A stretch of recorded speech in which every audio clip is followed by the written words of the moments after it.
Jonás. Hoy terminamos el libro de Jonás. Qué Jonás tan largo, y eso que eran solo 4 capítulos. Pero yo lo he disfrutado y también me ha confrontado. La semana pasada abordamos el inicio del capítulo 4 de Jonás. Hoy vamos a ver la segunda mitad, porque la semana pasada solo vimos hasta el versículo 5 y vamos a ver a partir del versículo 6 hasta el versículo 11. La semana pasada fue más confrontativo para que viéramos y nos examináramos juntos si estamos en conflicto con Dios y con su voluntad. Hoy va a ser más de consuelo si el Señor así lo permite. Así que vamos a leer desde el versículo 1 hasta el 5 y luego del versículo 6 al 11 para exponer esa segunda mitad. Jonás capítulo 4 versículo 1 dice: pero Jonás se apesadumbró en extremo y se enojó y oró a Jehová y dijo: ahora, oh Jehová, ¿no es esto lo que yo decía estando aún en mi tierra? Por eso me apresuré a huir a Tarsis, porque sabía yo que tú eres Dios clemente y piadoso, tardo en enojarte y de grande misericordia, y que te arrepientes del mal. Ahora pues, oh Jehová, te ruego que me quites la vida, porque mejor me es la muerte que la vida. Y Jehová le dijo: ¿haces tú bien en enojarte tanto? Y salió Jonás de la ciudad y acampó hacia el oriente de la ciudad, y se hizo allí una enramada y se sentó debajo de ella a la sombra hasta ver qué acontecería en la ciudad. Hasta allí, hasta ese versículo, la semana pasada, en un resumen muy corto, vimos cómo Jonás entró en conflicto porque Dios no hacía lo que él quería con los ninivitas, y que Dios no se enojaba como él quería que se enojara con ellos, y porque Dios era clemente y piadoso, tardo o lento para la ira y grande en misericordia, y él quería que fuera rápido en juzgar a los demás, no a él. Quería que los demás no fueran perdonados como él sí lo fue. Hubo un conflicto y dijo: por eso desde el principio me fui por allá para el sector que algunos dicen que viene siendo como lo que hoy es España, para Tarsis, en una nave, y quise partir, porque yo sabía que tú lo ibas a hacer, tú los ibas a perdonar, y yo no quería. Dios lo confrontó con preguntas, especialmente con una: que haces bien en enojarte tanto. Y él deseó morirse, y más bien salió y se sentó a esperar que Dios hiciera lo que él quería y no lo que Dios había determinado. Vamos a leer el versículo 6 al 11 porque hoy vamos a buscar consuelo cuando estamos en ese tipo de conflicto y amargura, en la misericordia y la compasión de Dios. Verso 6: y preparó Jehová Dios una calabacera, la cual creció sobre Jonás para que hiciese sombra sobre su cabeza y le librase de su malestar. Y Jonás se alegró grandemente por la calabacera. Pero al venir el alba del día siguiente, Dios preparó un gusano, el cual hirió la calabacera y se secó. Y aconteció que al salir el sol, preparó Dios un recio viento solano, y el sol hirió a Jonás en la cabeza y se desmayaba. Y deseaba la muerte, diciendo: mejor sería para mí la muerte que la vida. Entonces dijo Dios a Jonás: ¿tanto te enojas por la calabacera? Y él respondió: mucho me enojo hasta la muerte. Y dijo Jehová: ¿tuviste tú lástima de la calabacera en la cual no trabajaste ni tú la hiciste crecer, que en espacio de una noche nació y en espacio de una noche o de otra noche pereció? Y no tendré yo piedad de Nínive, aquella gran ciudad donde hay más de 120,000 personas que no saben discernir entre su mano derecha y su mano izquierda, y muchos animales. Yo recordaba algo que no puse en mi bosquejo de hoy en la introducción. Recordaba el día que inicié una serie de enseñanzas de un libro del pastor Miguel Núñez los domingos en la mañana, los miércoles en la noche, perdón, y luego lo pasamos al domingo en la mañana de nuevo para hablar sobre que primero tenemos que ser antes que hacer. Y el libro se llama Siervos para su gloria, y lo vimos hasta la mitad, hasta el capítulo 8, y lo primero que viene es un examen para saber si somos inmaduros. Y cuando yo di la cantidad de preguntas que hace ahí para saber si somos inmaduros en nuestros pensamientos y actitudes, varias personas se me acercaron y me dijeron, no, pues, soy súper inmaduro y no lo sabía. Soy súper inmadura y no lo sabía. De verdad me falta madurar mucho más. Pues Jonás no lo reconoció. Jonás estaba en ese proceso en que todavía no había admitido su inmadurez. Como vamos terminando el libro, tengo que retomar y recalcar lo que hablamos desde un principio, que Jonás fue un personaje real. En Segunda de Reyes capítulo 14, versículo 25, aparece siendo citado, habiendo dado una profecía o una asesoría de parte de Dios al rey de la época, Jeroboam II, en el reino de Israel. Entonces fue una persona que vivió realmente y que, como narra el libro, fue llamado por Dios para no solo ejercer su ministerio, con el cual no tuvo conflicto dentro de su tierra, sino también a otro lugar, a Nínive. Y que cuando fue llamado huyó, ya lo dijimos desde los versículos iniciales de este capítulo, huyó a Tarsis. Pero también confesó su vida cuando iba a desbaratarse la nave y tuvo que orar a Dios en el conflicto en medio del vientre del pez. Fue real, Cristo lo citó como algo real que simbolizaba o apuntaba a que Cristo estaría 3 días en el vientre de la tierra.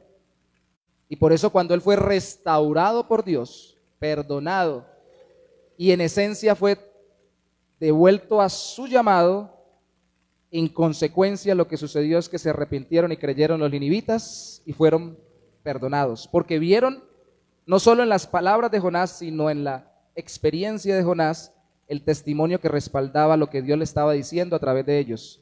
Así como nosotros deberíamos ver la obra de Cristo respaldando lo que Cristo dijo que nos daría perdón y vida eterna. Deberíamos confiar en que Él vivió, murió y resucitó por nosotros. Y después de todo esto, entró en conflicto. No es el único personaje en la Biblia. En el libro de Reyes también aparece un personaje real, el profeta Elías, que también entró en conflicto después que Dios lo usó grandemente y acabó con una gran cantidad de profetas, y más que acabar con los profetas, acabó en ese momento con la fama que tenía el culto idolátrico. Dios lo usó para traer lluvia cuando no llovía, y al rato estaba queriendo morirse por ahí dando vueltas en medio de las montañas. No es el único, y la semana pasada decíamos, por favor, identifiquemos, ellos no son los únicos. Nosotros como Jonás podemos ser muy bendecidos y muy usados, pero quedar muy amargados. No vamos a decir, ¿cuánto levantan la mano los amargados? No, no vamos a decir eso, porque seguramente el amargado dice que voy a levantar la mano. Pero la realidad es que siendo muy usados por el Señor y siendo muy bendecidos por el Señor, no nos libra del entrar en conflicto interno en nuestro corazón, porque todavía somos seres humanos frágiles y necesitamos, recuerde esto, seguir siendo tratados por Dios con compasión. Necesitamos seguir dependiendo de la compasión y la misericordia del Señor, por más usados, por más bendecidos que seamos.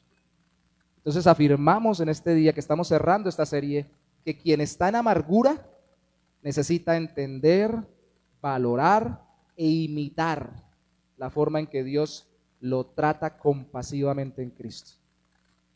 Nosotros necesitamos entender, valorar e imitar la compasión con que Dios nos ha tratado en Cristo si queremos salir de nuestros conflictos internos verdaderamente.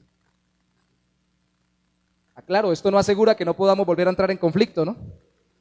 No van a venir después a decir, pastor, usted dijo, predicó ese día y lo apliqué y salí, pero al rato volví y entré en conflicto y en amargura. Hermano, sígalo usando, como con el médico que manda la pomada, sígasela aplicando, siga tomando el tratamiento, porque esto es por toda la vida. Cada vez estaremos más transformados por el Señor, pero solo hasta que Cristo venga o nosotros vayamos a su presencia, dejaremos de necesitar de depender de Él.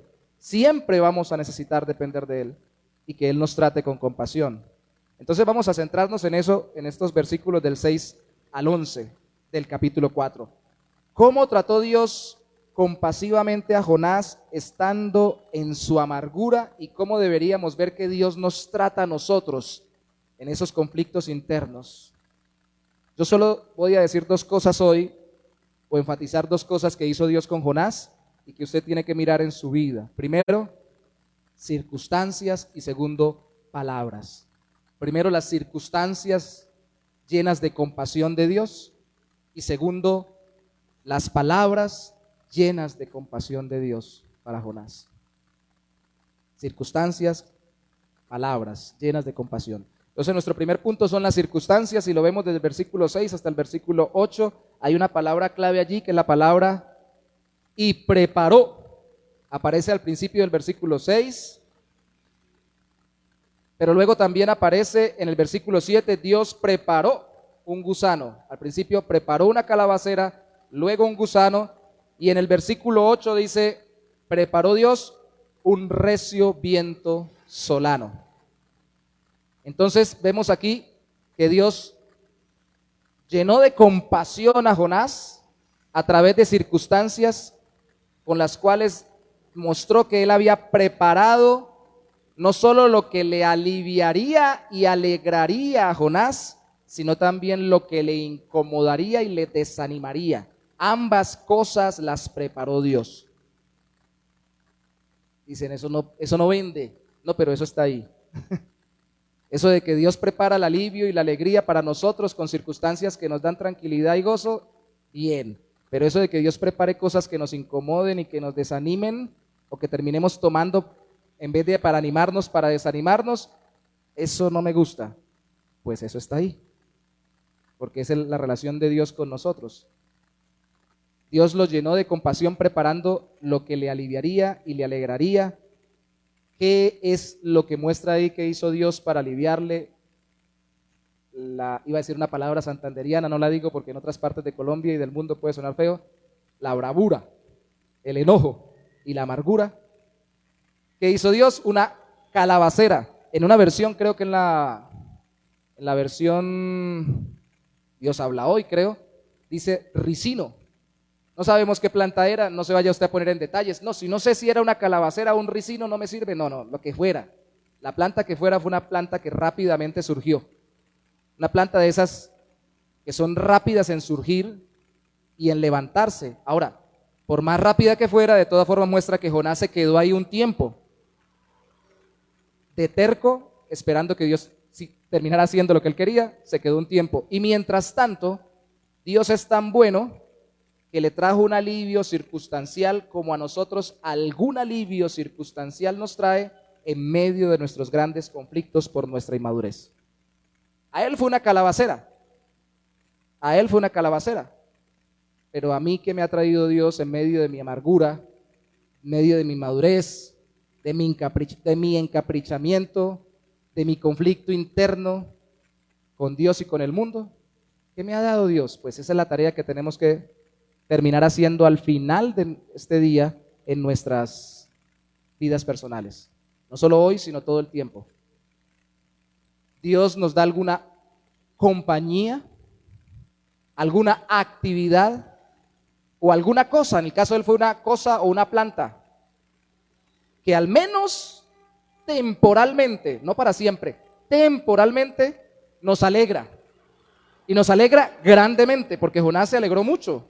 Ahí dice que se alegró, verso 6 al final, no con cualquier alegría, se alegró grandemente. Alguien podría decir acá, Jonás era bipolar, porque primero estaba tan enojado que quería morirse, y ahora está tan alegre que casi se sale de la ropa de la alegría.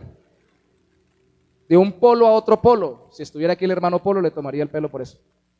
De un extremo a otro extremo. Era bipolar.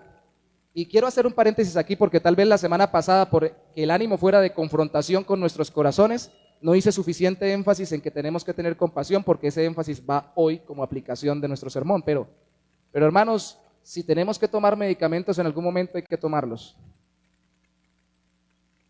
Dijo alguna vez un pastor amigo que me lo encontré después de pasar su crisis bien fuerte, todavía pasándola, me dijo, yo triste porque quedé con 2 pastillas, o 3 creo que era que tenía, para tratamiento psiquiátrico, y fui y le comenté al pastor líder en la denominación y me dijo, eso no es nada, yo quedé una vez con 6 o 7 pastillas de tratamiento. Como lo dijimos la semana pasada, eso no es una buena propaganda del gozo que trae Dios a nuestra vida, pero es una realidad que puede suceder en la vida de los creyentes. Estar en depresión, en angustia, en ansiedad, en estados emotivos que nos alteren tanto que necesitemos medicamentos. La idea es que sean temporalmente también, ¿no? Y confiemos en el Señor que Dios nos va a pasar por el proceso. Pero si vamos a reconocer como Jonás reconoció que estaba en conflicto, pero con la voluntad de Dios, y como Jonás alguna vez confesó que estaba oyendo de Dios, pues no hay problema de que alguien se entere de que estamos en ese conflicto, y ese alguien puede ser un médico que nos ayude con una terapia de medicamentos.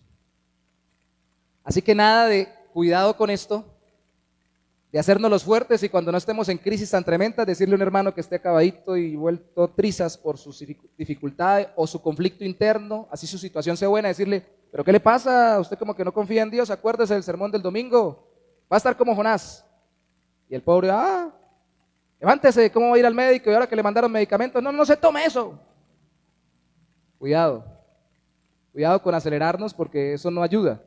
La idea es aplicarnos primero nosotros el tratamiento en el Señor y luego espiritual y luego dárselo a otro con, como lo veremos hoy, que tiene Dios con nosotros, compasión. Hecho ese paréntesis, le vuelvo a preguntar, ¿qué compañía, actividad o cosa Dios le da a usted cuando está más amargado de la vida? A veces, para ilustrarlo, uno está vuelto trizas, está lleno de amargura, de enredos, de ansiedades, de conflictos, y de pronto el perro se acerca y le lame a uno la mano. Y uno está tan mal que dice, ve, el único que se me acerca es este perro, pero se le acercó, ¿cierto? Un pastor amigo alguna vez me dijo que cuando iba, oye, las ilustraciones son de pastores amigos. Un pastor amigo de un amigo de un amigo, no soy yo. No, pero estos sí son amigos. También puede pasar conmigo, pero quiero utilizar las de ellos. Me dijo que alguna vez, cuando iba a desechar la iglesia, hoy le envié a propósito un mensaje hermoso que vi en internet para los pastores de aliento: tengan paciencia. Algunos pastores dicen, si va a renunciar, no renuncie al ministerio el lunes, porque el lunes todos los pastores quieren renunciar. La gente no vino, no quiso caminar con el Señor, una cantidad de cosas. Espérese hasta el martes a ver si todavía quiere. Y el pastor estaba a punto de renunciar. Estaba ya tirado en su cama, acongojado, quejándose con el Señor y en medio de su conflicto interno cuando se acercó la hija menor y le dijo, mi papi es pastor. Papi, usted es pastor. Apenas estaba empezando a hablar la niña de ese poco. Papi, tú eres pastor. Y empezó a recordarle y él la escuchó tan tierna y tan linda que ya esta mujer, esta niña, Dios la está utilizando para recordarme a qué me llamó.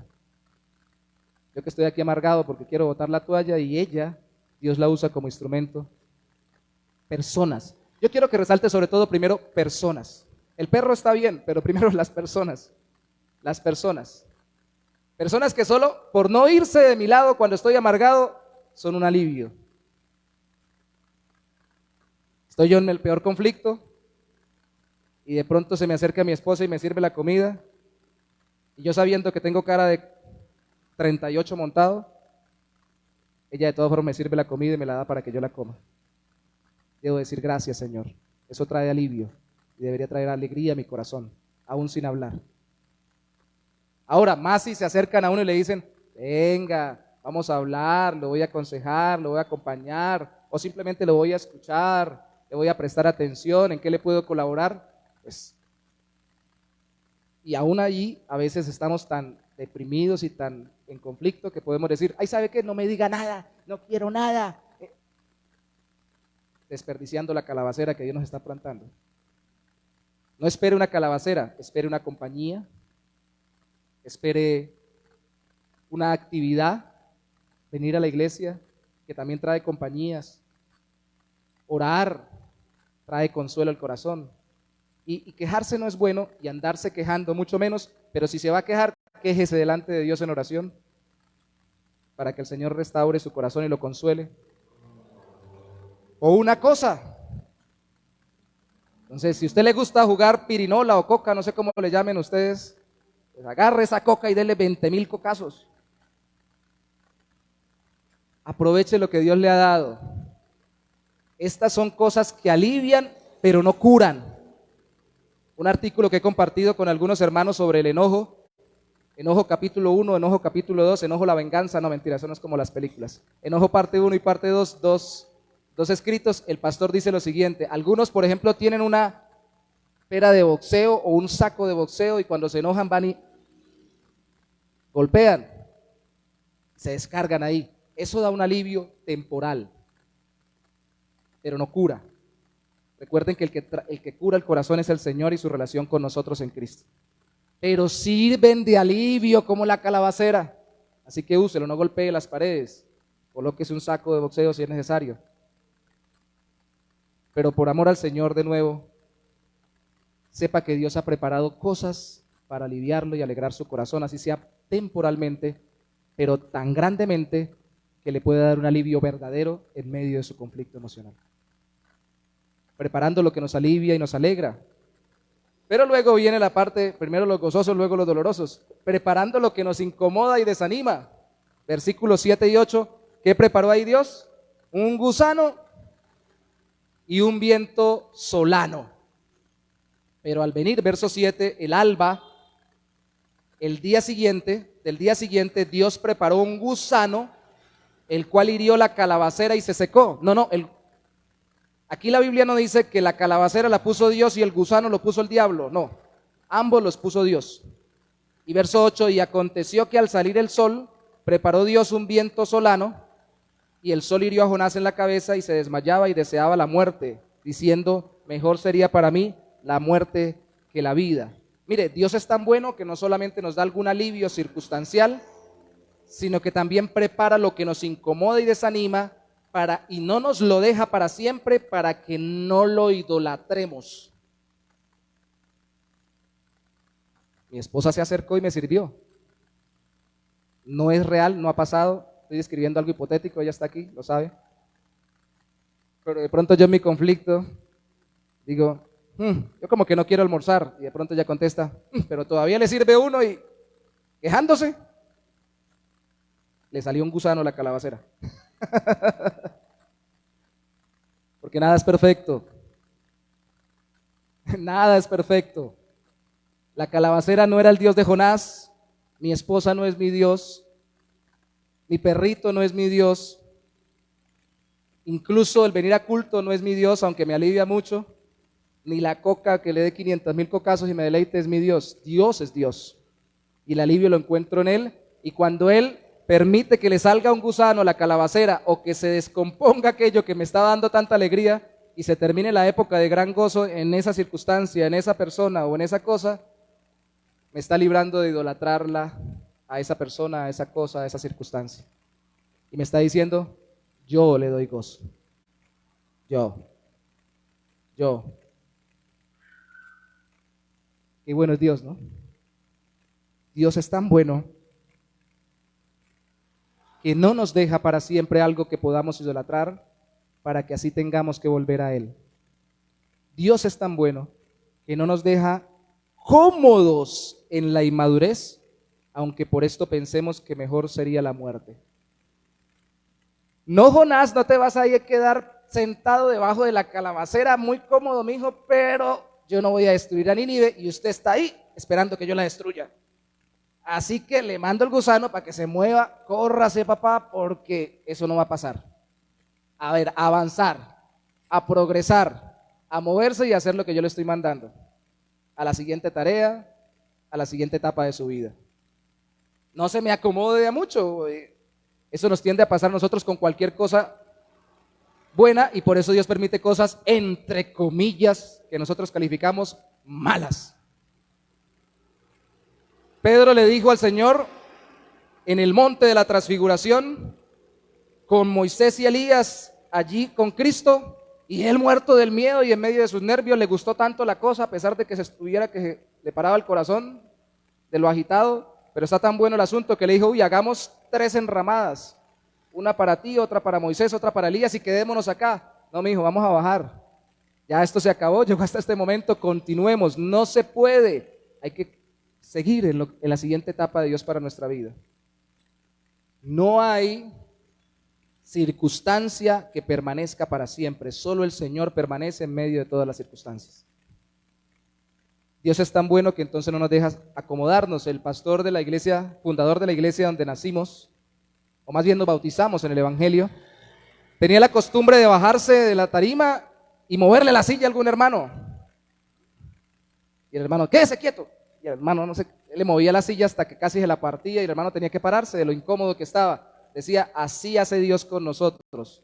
Ya estamos tan acomodados y tan apoltronados que no queremos seguirle obedeciendo, entonces manda un gusanito.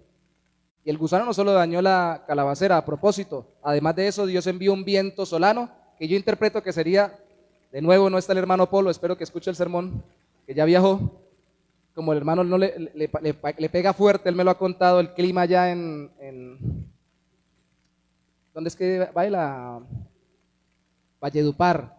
La ciudad se llama, se me olvidó, una ciudad de esas calientes. En esas ciudades calientes como Barrancabermeja para la relación aquí en Santander, como mi Cúcuta a veces, usted prende el abanico, dice el costeño, o el ventilador, y usted siente que el viento no refresca, sino que lo quema. Algo así percibió Jonás. Aparte de que no tengo la sombra, Dios no se quedó con eso para moverlo, le mandó un viento que con el sol le diera más sensación de calor. Piense usted si Dios estaba determinado en su buena voluntad para con Jonás, en sacar a Jonás de su estado, o no. Dios es bueno. A veces es difícil. Lo que hablé del tratamiento es muy complejo. Aconsejamos personas a veces que no están en el Señor, pero los cristianos a veces somos más complejos en medio de nuestro conocimiento intelectual de Dios. Y cuando, por ejemplo, sobre el tratamiento, está que se va, creo, sobre el tratamiento.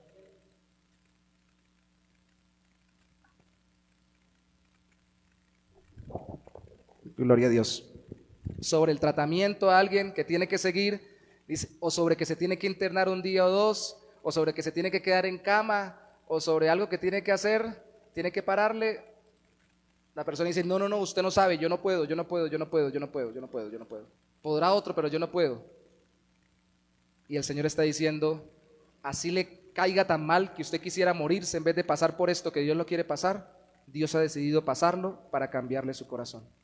Así de bueno es Dios, que no hace nuestros caprichos, sino que hace su voluntad en nuestra vida para cambiar nuestro corazón. Hay ejemplos pequeñitos de lo que sucede cuando Dios concede nuestras peticiones caprichosas. Por ejemplo, en Números, cuando el pueblo de Israel insistía en tener carne y Dios les decía, todavía no, vayan con maná.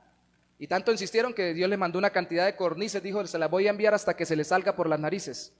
Y efectivamente se subió más de 1 metro la cantidad de codornices y vino una plaga, una infección, una peste y empezaron a enfermar. Y ellos vieron la consecuencia de querer que Dios hiciera exactamente como ellos quisieran.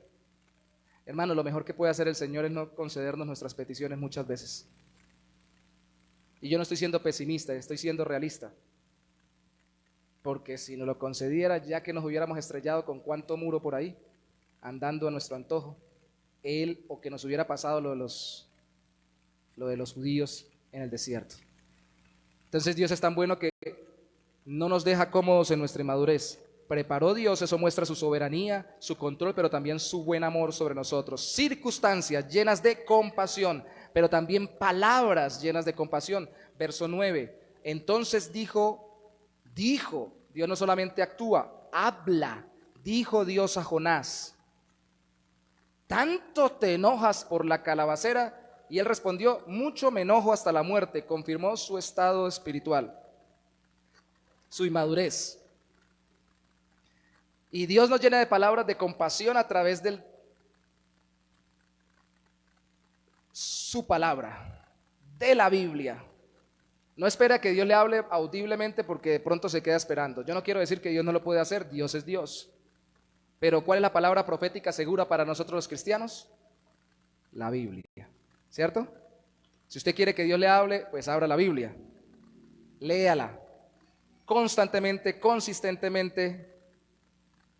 con el corazón dispuesto para que Dios lo corrija, porque Dios es tan bueno que usa esa palabra para mostrarnos lo que domina nuestro corazón en intensidad y frecuencia. Hebreos capítulo 4, versículo 12, dice que la palabra de Dios es viva y eficaz y más cortante. Todos los evangélicos la saben, ¿no? Que toda espada de doble filo y penetra hasta lo profundo, ¿cierto? Y divide las coyunturas y los tuétanos y discierne los pensamientos del corazón. Y uno lo dice así tan rápido, ¿no? Pero ¿eso qué quiere decir? Eso quiere decir que cuando yo leo la Biblia me lee. Y Dios me muestra lo que hay en mi corazón. En el contexto en Hebreos 4, el escritor, el autor humano estaba hablando del reposo de los cristianos y les estaba diciendo, ustedes están buscando reposo en las circunstancias como el pueblo de Israel lo hizo, y reposo solo tenemos por la fe en Cristo. Y les estaba diciendo, Cristo es más grande que Moisés, Cristo es más grande que los ángeles, Cristo es Dios hecho hombre, y en Él encontramos paz para nuestro corazón en medio de todas las circunstancias. Y cuando lanza ese versículo, el autor está diciendo, déjense mostrar que ustedes no están en el reposo verdadero, así estén haciendo muchas actividades religiosas. Permitan que la palabra de Dios, o dejen o reconozcan que la palabra de Dios está dejando en evidencia que sus corazones están ansiosos, cargados, deprimidos, como en el caso de Job, o enojados o amargados. No se cierren a ello, porque para eso es que viene la palabra de Dios, para decirnos quién es Dios y cuál es su voluntad para nosotros y cuál es nuestro estado espiritual. Porque lo que le dice Dios, como lo dijimos la semana pasada, porque también aparece en la primera mitad del capítulo, no fueron dos palabras en el original bíblico, en el hebreo, sino una sola, pero es una palabra que quiere decir estás muy enojado, estás ardiendo, literalmente lo que quiere decir esa palabra. Estás enojado con E mayúscula. Está bien que te enojes tanto y es la segunda vez que Dios se lo dice. La vez pasada reflexionamos sobre la duración y dijimos sobre Efesios que allá se nos enseña que airaos, pero no pequéis, no se ponga el sol sobre vuestro enojo. Si usted se indigna por algo, modúlelo y no deje que eso continúe y que frene en el mismo día, no se ponga el sol sobre su enojo. Pero aquí nos está diciendo que lo modulemos y tenemos que recordar otros elementos más. Solo recordemos dos: en intensidad y en frecuencia. ¿Está bien tanto? No solamente tanto en duración, sino tanto en intensidad. Hace ratico estaba otra vez tan alegre y ahora otra vez está tan disgustado. De nuevo, yo sé que alguien podría decir, es que tiene un síndrome neurológico que hace que sus neurotransmisores de tal tipo se alteren y entonces va de una emoción a la otra y listo, que se tome el medicamento, pero que escuche la voz de Dios. ¿Qué dice la voz de Dios? Cuestiónese por qué tanto. El ser humano no cambia si no se cuestiona, y especialmente si no se deja cuestionar por Dios a través de su palabra. Dios es tan bueno que usa su palabra para mostrarnos que domina nuestro corazón en intensidad y frecuencia. Otra vez volvió a enojarse, otra vez volvió a esto o aquello, que nosotros digamos, otra vez. Hay personas que dicen, y a veces cuando vienen a consejería me dicen a mí o a cualquiera, y yo tal vez lo he dicho en algún momento, hermano que me está aconsejando, pastor, fulanito de tal me dijo que yo soy mal geniado, fulanita también me dijo que soy mal geniado, en la casa me dicen que soy mal geniado, en el trabajo me dicen que soy mal geniado, y yo estoy seguro que yo no soy de mal genio. Le dije, pues si todo el mundo se lo dice, no es que todo el mundo tenga la verdad, pero si no lo es, parece. Está haciéndose una propaganda muy mala usted. Y tal vez porque esto es repetitivo en cada área de mi vida. O tal vez puede ser que yo no sea mal geniado, pero una sola vez que me pasó, exploté tan alto como un volcán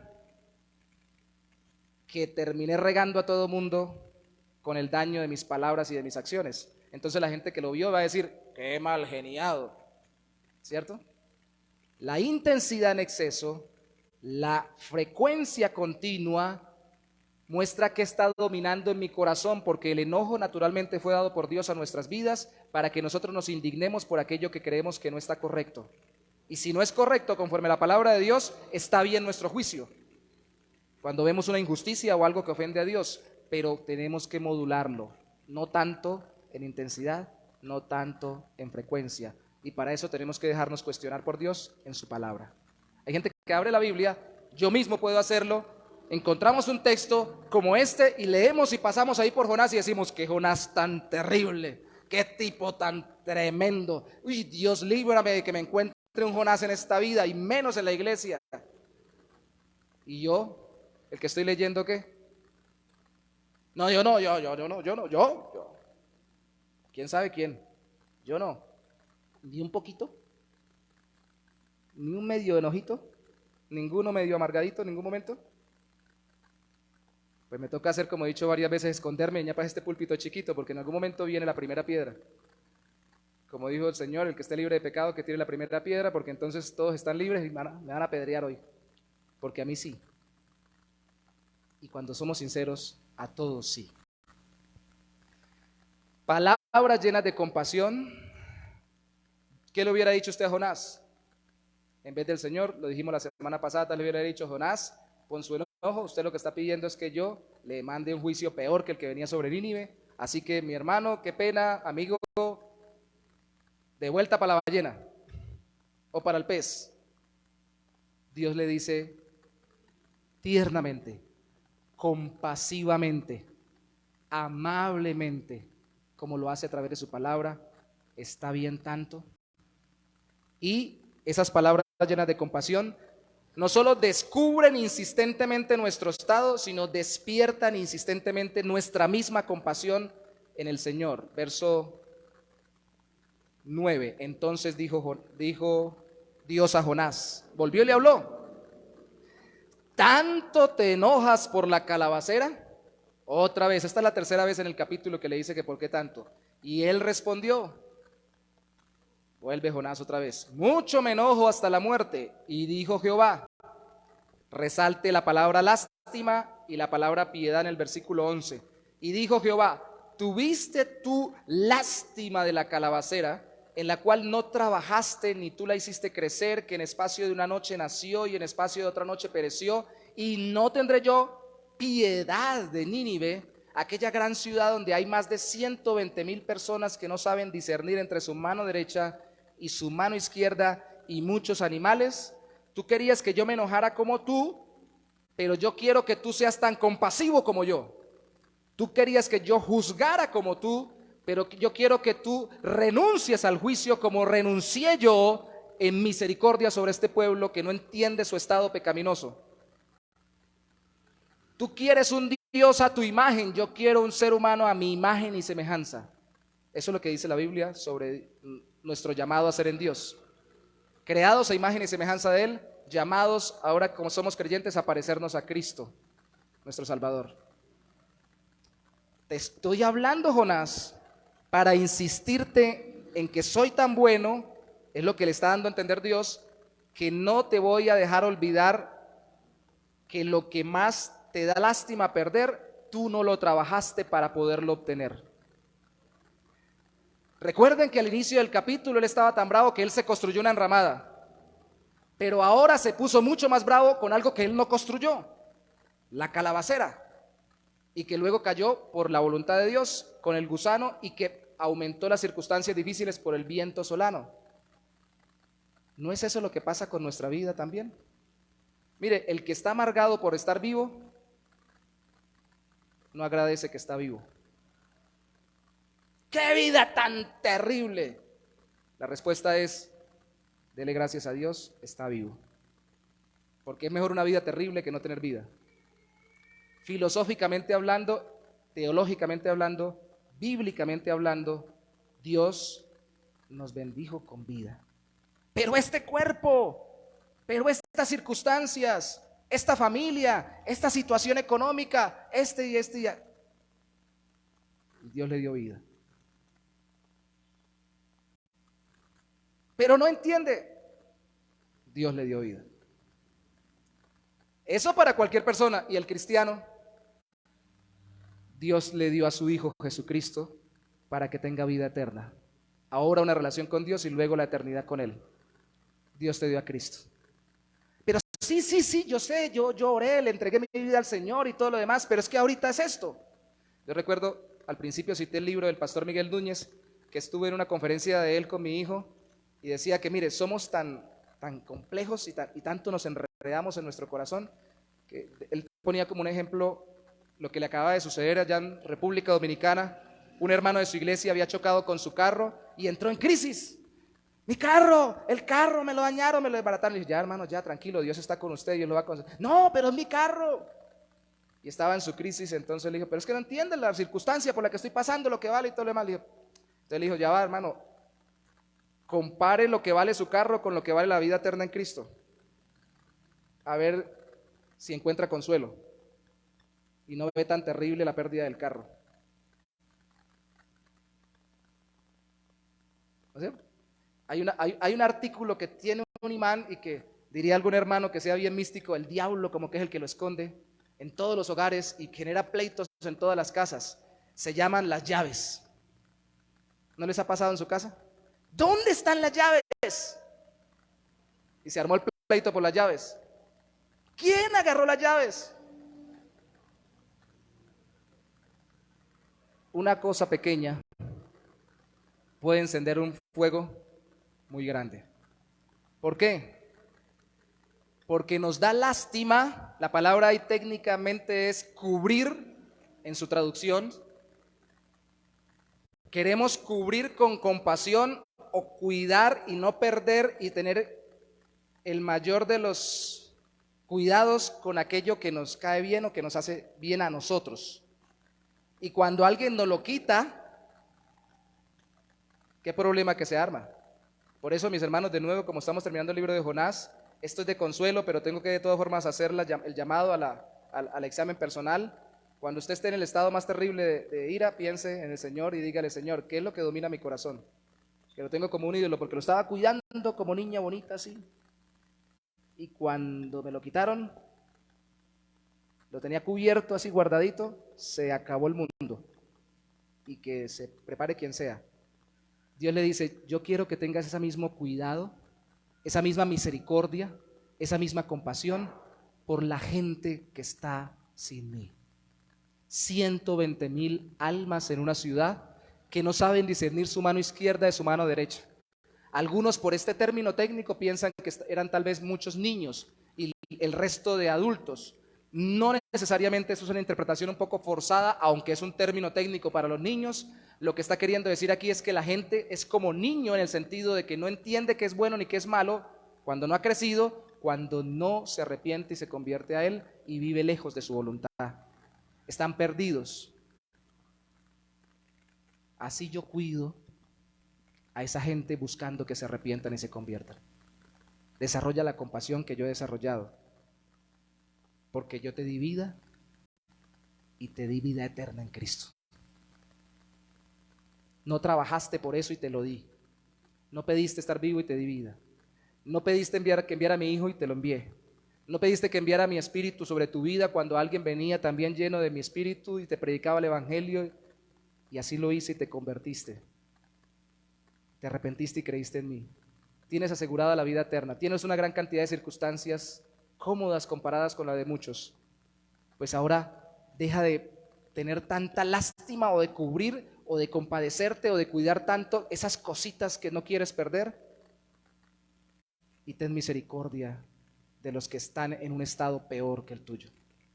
Dios es tan bueno que nos muestra su gran misericordia para salvar pecadores de su estado, porque quiere hacernos más como Él. ¿Cuál es el consuelo? El consuelo es que Dios está conmigo. Encontremos el consuelo en que Dios nos sana de la amargura con el hecho de no irse de nuestro lado y tratarnos con compasión a pesar de nuestra inmadurez.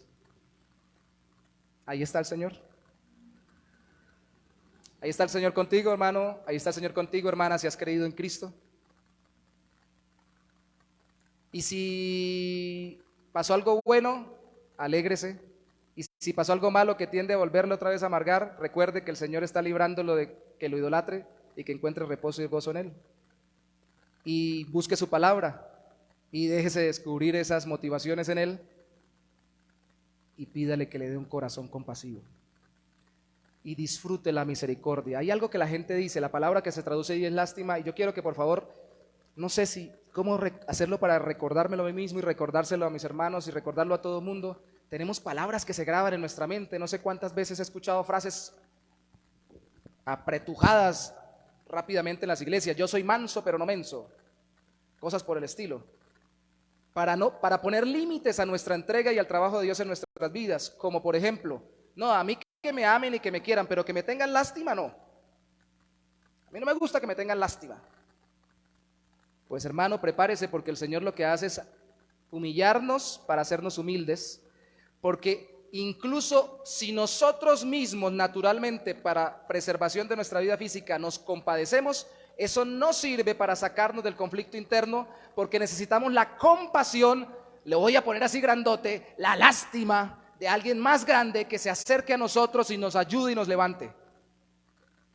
Y tal vez por ese orgullo de que diga lástima, pero no diga lástima, diga compasión, diga que me tuvo amor, diga que me perdonó, pero no me va a decir que me tuvo lástima.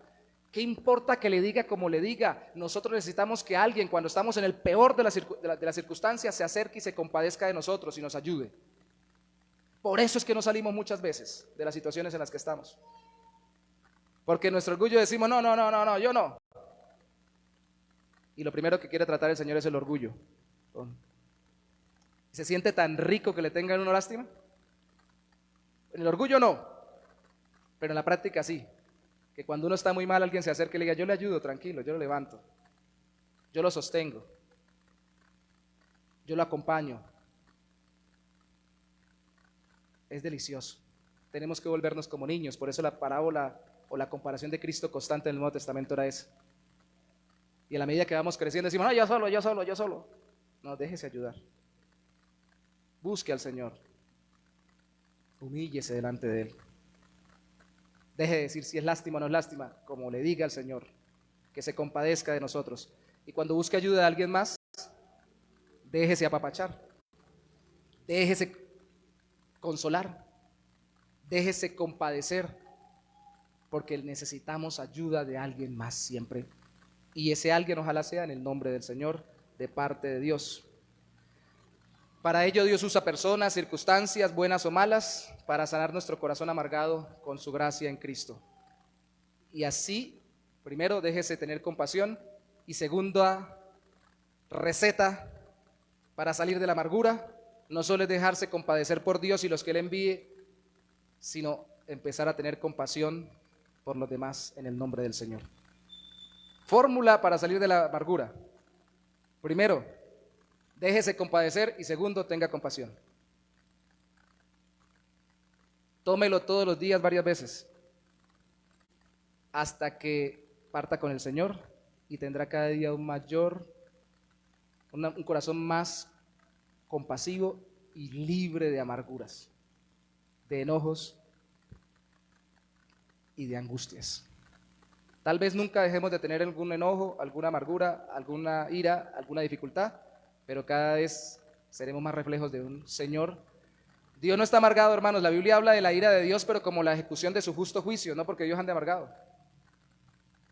Y si yo camino con el Señor, yo lo voy a reflejar más a Él. Déjese consentir, déjese amar. Y cuando sea necesario, busque las personas que del Señor le pueden dar esa compasión, ese amor.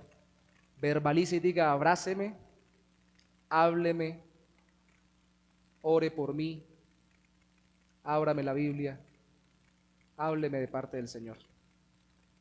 ¿Qué puede perder? Puede perder la amargura y librarse del enojo continuo. Eso es lo que puede perder. Levántese por favor conmigo en esta mañana para orar al Señor. Quien no se haya convertido a Cristo, pues primeramente tiene que reconocer su pecado y dejar que Dios sane su corazón por el perdón de Cristo. Para los que nos vean, y alguno tal vez que pueda estar acá, en este tiempo se habla mucho de perdonarse uno mismo. No, en la Biblia nunca aparece perdónese a sí mismo. En la Biblia aparece busque el perdón del que ofendió, y el que más grandemente hemos ofendido es Dios. Si quiere sanidad para su corazón, arrepiéntase y busque perdón de Dios. Renuncie a su orgullo, usted no es Dios. Dios es Dios y es misericordioso, lento para la ira y grande en misericordia. Señor, te damos gracias en esta mañana por permitirnos meditar en este libro precioso que nos muestra lo que pasó con Jonás, pero que nos ilustra primeramente la salvación en Cristo, contrastando con la vida de Jonás, pero entregándose y sufriendo por nosotros en la cruz, para que nosotros seamos liberados de la amargura, del conflicto y del enojo que nos asedia constantemente a nuestra alma. Ayúdanos para buscar en ti perdón y compasión y en las personas que en tu nombre nos puedan ministrar ese perdón y esa compasión tuya. Y permítenos entender, oh Santo Señor, que nosotros también podemos ser instrumentos de compasión, de tu compasión para otros, porque la amargura de otros que me incomoda solo va a ser solucionada con la compasión tuya a través de mi vida. Ayúdanos, oh Señor, a ser compasivos entre nosotros para librarnos de la amargura, librarnos del conflicto. Y gracias por ser tan paciente y tan misericordioso con nosotros. Te bendecimos hoy y te damos gracias en el nombre de Jesús. Amén y amén.